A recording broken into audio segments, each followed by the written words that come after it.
वर्ध्यात खाली करून निघालतो कुठं आपण भरायला.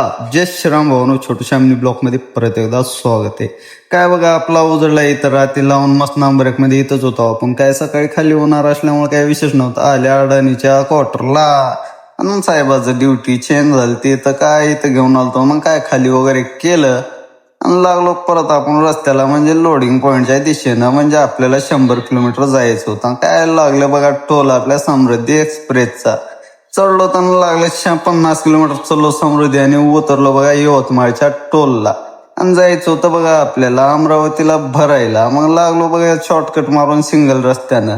मग काय विशेष नाही बघा, एकदम नंबर एक नजारा होता. सकाळ सकाळी आलो इथं, लावली गाडी, म्हणले खोलून वगैरे या. खोला भरा भरण्यात पूर्ण दिवस गेला आपलं. लागले 5 वाजायला. मग लागलो हळूहळू रस्त्यानं.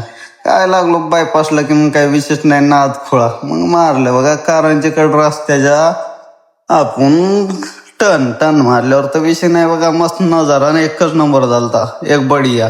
काय मोसम सुहाना. मग काय आलो हिंगोलीला न थांबता इथं तिथं, कारण आपल्याकडं गावाकडे जायचं असल्यामुळे विशेष नव्हतं बघा. मग काय पंपावर डिझेल वगैरे टाकलं, लागलो परत रस्त्यानं. मग झालं पावसाचा राडा. पावसामध्येच म्हणलं चलो अब घर जाना है आपने को. काहीच विषय नाही. आलतं नांदेड आपलं.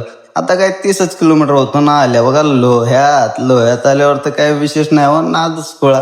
मग काय बघा आपला लोहा कसला आहे भावानं, तेवढं कमेंट मध्ये सांगा तुम्ही कसं वाटतंय. काय नाही आपलं लोहा.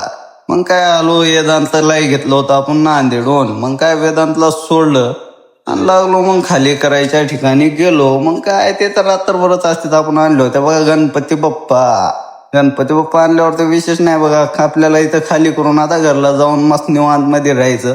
बघू भावानं उद्याच्याला कुठलं लोड भेटतंय. लाईक फॉलो शेअर नक्की करा.